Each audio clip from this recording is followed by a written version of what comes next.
வேத சொல்கிறது சிவபூஜை இத்தியாதி விஷயங்கள்லாம் இருந்தாலும் கூட நம்ம என்னென்ன நல்ல காரியங்கள் பண்ணிட்டு இருக்கோம் அப்படிங்கிறது தான் ஈஸ்வரன் பார்த்துட்டே இருக்காரு. அதனால தான் வேதம் என்ன சொல்லிது அப்படின்னா பத்ரங்கர்ணே விஸ்வநியாம தேவாः பத்ரம் பஷ்யேமாக்ஷபர்கஜத்ராः ஸ்திரைரங்கே ஸ்துஷ்டுவாகும்சः தனூபிः யசேம தேவஹிதம் யதாயுः. பத்ரங்கர்ணேபிः பத்ரம் ஸ்ருணியாம சுஸ்ரேஜசம் சிவம் பத்ரம் கல்யாணம் மங்களம் சிவம் அப்படின்னா பத்ரம் அப்படின்னா பத்ரங்கிற பதத்துக்கு சிவம் அர்த்தம் மங்களம்னு அர்த்தம். அப்படின்னு காதில் கண்ணால் நல்லதை பாருங்க, காதால் நல்லதை கேளுங்கோ. அப்படி கேட்டால் என்ன ஆகுது அப்படின்னா ஸ்திரீஹி அங்கேஹி உங்களோட உடம்பெல்லாம் என்னன்னா 80 வயசு சதாபிஷேகம் ஆகிற வரைக்கும் நல்ல ஒரு திருடமாக இருந்து சதாபிஷேகம் ஆனவர் மாதிரியே இருக்கக்கூடாதுன்னு வேதம் சொல்கிறாங்க. இப்போ பார்த்தாலும் நமஸ்காரம் பண்ணிகிட்டே இருக்கணும், வேதம் அத்தியனம் பண்ண பிராமணாளுக்கு அவளுக்கு சேவை பண்ணிகிட்டே இருக்கணும், அப்படி என்னோட வாழ்க்கையானது அப்படியே போயிட்டே இருக்கணும் அப்படின்னு சொல்கிறது. அதனால என்ன அப்படின்னா யசேம தேவகீதம் ஆயுகோ யசேமா, தேவர்கள்லாம் சந்தோஷப்படுறாங்க. இப்போ வந்திருக்கக்கூடிய மனுஷாலாம் சந்தோஷப்பட்டதுனால நமக்கு என்ன பிரயோஜனம்? மனுஷனோட புத்தி எப்படி இருக்கும் அப்படின்னா, இப்போ நான் ஒரு 10 நிமிஷம் சந்தோஷமாக இருக்கான், அப்புறம் அவனுக்கு ஏதாவது காதில் கேட்காத முடியாத வார்த்தைகள் கேட்டாலோ யாராவது எதாவது சொல்லிட்டாலும் உடனே கோபம் வந்துடுறது. இப்போ என்ன பண்ணுறான் அப்படின்னா அவனுடைய நடவடிக்கை வேறு மாதிரி ஆகிடுது. அப்போ என்ன பண்ணுறான் அப்படின்னா தேவர்கள் சந்தோஷப்படுறான். நம்மளுடைய இந்த நடவடிக்கையை பார்த்து அன்னன்னைக்கு பண்ணக்கூடிய அனுஷ்டானத்தை பார்த்து சந்தோஷம் அடையிறது யாரு அப்படின்னா தேவர்கள். அப்போ அவளுக்கு பிரீத்திகரமாக என்ன பண்ணணும் அப்படின்னா லோகே தர்மிஷ்டம் பிரஜா உபசர்பந்தி தர்மேண பாபமபனுததி தர்மே சர்வம் பிரதிஷ்டிதம் தஸ்மாத் தர்மம் பரமம் வதந்தி அப்படின்னு வேதம் சொல்லுது. தர்மத்தை பண்ணிகிட்டே இருக்கும் அப்படின்னா இதுதான் தர்மம். அண்ணா ஜம்பூர்ணா சொன்ன மாதிரி பரம்பரையாக இந்த ஆற்றுல நடக்காத வேத பாராயணமே கிடையாது. ஏன்னா எனக்கு 37 வருஷமாக இந்த ஆற்றுல இவ்வளோ நடக்கும் உண்டு. இந்த பெரியப்பாவும் சரி வருஷம் அவருடைய ஒரு பிறந்த நாளுக்கு சாத்தியத்துக்கு அந்தமாக கூட ஒரு வேத பாராயணம் இங்கே நடக்கும். வேத பாராயணம்னா சாம வேத பாராயணம் மட்டும் கிடையாது, எஜுர்வேதமும் அதோட. ஆனால் ராஜாமணீஸ்வரர்கள் அவர் நான் பார்த்தது இல்லை.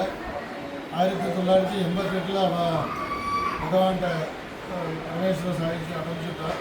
அதுக்கப்புறம் தான் 90 தான் இந்த ஊருக்கு நான் வந்ததுலேருந்து வாழ பழக்கம்.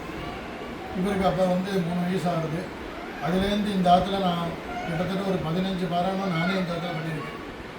எதுக்காக சொல்கிறோம் அப்படின்னா ரொம்ப நான் சொன்னது தான், அந்த பரம்பரையானது விச்சித்தி இல்லாமல் இருக்கணுங்கிறதுக்காக பகவான் என்ன பண்ணாருன்னா சத்யாவை இந்த ஆற்றுக்கு அவரை இந்த ஆற்றுக்கு குழந்தையாக பிறக்கப்படியாக பண்ணி அவருக்கு வேதாத்தியனம் பண்ணி வச்சு அதோட மேல் படிப்புன்னு சொல்கிறது இந்த ஊரில் அவர் இல்லாமல் வேதபவனத்தில் போய் இருந்ததுனால ஆச்சாரங்கள்லாம் அவர் தெரிஞ்சிருந்தார்.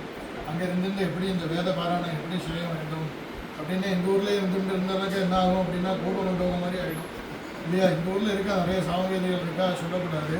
இருந்தாலும் கூட வேதத்தை எப்படி சொல்லணும், எப்படி பாராயணம் பண்ணணும் அப்படின்னு தெரிஞ்சுக்கணும் அப்படின்னா வெளியில் போய் நம்ம ஒரு 10 வருஷம் காலம் வேதம் வெளியில் பாராயணம் பண்ணி பெரியவாளோட பழகினா தான் நமக்கு நிறைய இடத்துல பரீட்சை கொடுத்து ஆறாறு எப்படி சொல்கிறான்னு தெரிஞ்சுக்கணும். அப்படின்னா வெளியில் நம்ம நிறைய வேத பாராயணத்துக்கு போகணும். அப்படி வெளியில் ஹைதராபாத்தில் போய் இருந்து வெங்கட்ராமண்ணாவோட ஒரு உபதேச பிரகாரம் அங்கே சீதாராம சுவாமிகள் அவர்கிட்ட இருந்து மேல்படியில் படிப்பெல்லாம் படிச்சுட்டு அதுக்கப்புறம் முரளிகிருஷ்ணன் நாட்டை மேலே சங்கங்கள் அதுக்கு உள்ள படிப்பெல்லாம் வேத பாஷை வரைக்கும் எல்லாம் வாசிச்சுட்டு இந்த ஊருக்கு பிரயோகங்கள்லாம் சொல்லிட்டு ரொம்ப அதாவது எப்படின்னா கிரகஸ்தாலத்தை எப்படி பழகுவார் அப்படின்னா நிர்வாகத்தில் என்னை விட ரொம்ப சின்னவர், நிர்வாகத்தில் ரொம்ப கெட்டிக்காரர்.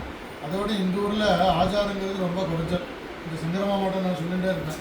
சத்யாட்ட ஒரு விஷயம் பிடிச்சது எனக்கு அப்படின்னா ஆலசியாத் அன்னதோஷாச்ச ஆச்சாரஸ்யச்ச வர்ஜனா அப்படின்னு ரொம்ப முக்கியம். என்ன அப்படின்னா ஆச்சாரம் இல்லைன்னா அது எடுபடாது. அதனால் கிரகஸ்தாட்ட அவர் சொல்லிவிடுவார், வெளியிலேருந்து வருது அப்படின்னா அந்த ஆகாரம் வேண்டாம், நீங்கள் ஆற்றுல சமைச்சு போடுங்க, ரசம் வந்தோம் நான் பண்ணி வைக்கிறேன் அப்படின்னு சொல்லிவிடுவார். வரவாட்டையும் சொல்லிவிடுவார். இந்த மாதிரி காரியங்கள் உத்திரேகாதசி இருந்தாலும் உங்களுக்கு போஜனம் கிடையாது அப்படின்னு அவர் மெசேஜ் அனுப்பிச்சிடுவார். அது ஒரு பெரிய விஷயம், யாருக்குமே கிடையாது. இந்த ஊரில் 80 வயசு இருக்கிற உபாத்தியம் பண்ணி வச்சுருக்கா, அவளுக்கு கூட அந்த இது கிடையாது. ஏன் அப்படின்னா அந்த அன்னதோஷங்கிறது ரொம்ப முக்கியம். அதனால தான் இந்த பாராயணம் விடாமல் விச்சித்தி இல்லாமல் 14 வருஷம் முடிஞ்சிருக்கு இன்னையோட. அதோட இன்னொரு விஷயமும் அவருக்கு தோணிட்டு வேத பவனத்தில் வருஷா வருஷம் ஒருத்தரை ஒரு பண்டிதாவில் அங்கே அவளுக்கு வந்து ஒரு சம்மானம் பண்ணும்போது அவருக்கு மனசில் அது தோணி இருக்கு. நம்ம ஊர்லேயும் நம்ம வந்து ஏன்னா அந்தந்த வேதங்களில் யாருக்கும் அந்த மாதிரி ஒரு விஷயங்கள் தோண்டி பண்ணுறதுங்கிறது பெரிய விஷயம். எதிர்வேதத்துலேயும் சரி ரிக்வேதத்துலேயும் சரி ரிக்வேத பாராயணங்களும் நிறைய இடத்துல நடக்கிறது. அந்த பாராயண சமயத்தில் ஒரு வேத வித்வானை கூப்பிட்டு அவளுக்கு வந்து மரியாதை பண்ணுறதுங்கிறது நான் பார்த்தது இல்லை இது வரைக்கும். ஏன்னா இந்த ஆற்றுல இப்போ 8வது வருஷம், இப்போ இந்த வருஷம் அண்ணாவுக்கு இந்த சம்மானம் பூர்த்தியாகிருக்கு. அந்த மாதிரி அண்ணா சொன்ன மாதிரியும் ஜம்புண்ணா உபன்யாசத்தில் சொன்ன மாதிரியும் இங்கே வந்திருந்த ஏற்கனவே வந்திருந்த மகான்களுடைய ஒரு ஆசீர்வாதத்தினாலேயும் அவளுடைய பூர்வஜாலோட ஆசீர்வாதத்தினாலேயும் குலதெய்வத்தோடைய ஆசீர்வாதத்தினாலேயும் இப்போ வந்திருக்கக்கூடிய இந்த வித்வான்களுடைய ஆசீர்வாதத்தினாலேயும் இந்த வேதபாரணமானது ஆச்சந்திராருக்கும் இன்னும் பல நூறு வருஷம் பிச்சித்தி இல்லாமல் நடந்து பல வித்வான்கள் வந்து இங்கே உபன்யாசங்கள்லாம் பண்ணி இந்த வேதபாராயணத்தில் எல்லாரையும் கௌரவப்படுத்தி இந்த விச்சித்தி இல்லாமல் நடக்கணும் பகவத் சரணத்தை பிரார்த்தனை பண்ணி இதை பூர்த்தி பண்ணிக்கிறேன். இது ஏதாவது ஒரு தப்பாக இருந்தது அப்படின்னா அது பகவத் அர்ப்பணமாக இருக்கட்டும். எல்லாருக்கும் என்னுடைய நமஸ்காரங்கள். ஏன்னா வந்து வேதபாராயணம் அப்படின்னா அது ரொம்ப முக்கியமாக இருக்குது. எப்படி சேர்ந்து சொல்லணும் அப்படின்னா முசிறி பெரியவா சொல்லிகிட்டே இருப்பான், வேதபாராயணம் பண்ணுறது பெருசு இல்லை. அவள் வந்து எல்லா வருஷமும் அவாத்தில் வேதபாராயணம் பல வருஷம் நடந்தபோது நான் போயிருக்கேன். தன்னுடைய எதிர்வேதம் மட்டும் இல்லாமல் சுக்ல எதிர்வேதம், சாமவேதம், ரிக்வேதம் 4 வேதத்தையும் வெறும் சம்மித பாராயணம் தான் 4 நாளைக்கு நடக்கும். அந்த கடைசியில் பெரியவா அவள் பேசுவாள். முசிறி பெரியவானா எல்லாருக்கும் தெரியும். அவள் வந்து பேசும்போது சொல்லுவாள், வேதம் வந்து சேர்ந்து சொல்லணும். ஏன்னா ஒரு பக்கம் நீலகண்டமாக இருக்குன்னா சரி வராது. எல்லோரும் ஒரே குரலில் சொல்லணும். இது பாருங்கள் எப்படி இருக்குது பாருங்கள். ஒரு ஆசீர்வாதம் பண்ணாலும் அண்ணா சொன்ன மாதிரி இம்புண்ணா கரெக்டாக சொன்னார். ரிக்வேதம் எவ்வளோ சொன்னாலும் சரி, எதிர்வேதம் எவ்வளோ நேரம் கிடஞ்சினாலும் சரி, இந்த சாமன் சொல்லி அது பூர்த்தியாச்சு அப்படின்னா அது தனி ஆனந்தம் தான் இல்லையா? அதனால தான் அது அவபிரதம்னு சொல்கிறோம். இந்த மாதிரி வந்திருக்கக்கூடிய எல்லா வேதபாராயணத்துக்காக வந்திருக்கக்கூடிய எல்லாருக்கும் அவளுக்கும் மனசில் என்னென்ன காமனை இருக்கோ அதெல்லாம் பூர்த்தியாகி எல்லாரும் க்ஷேமமாக இருந்துன்னு மகாபிரிவா எப்படி இந்த உலகம் க்ஷேமமாக இருக்கணும்னு பிரார்த்தனை பண்ணாலும் இந்த உபய ஜெகத்குருக்கள் அவளுடைய ஆசீர்வாதத்தினாலேயும் இந்த ஆசிரியராருக்கும் அது விருத்தியாகி எல்லாரும் க்ஷேமமாக இருக்கணும்னு சொல்லி பூர்த்தி பண்ணிக்கிறேன். நம பார்வதி பதே.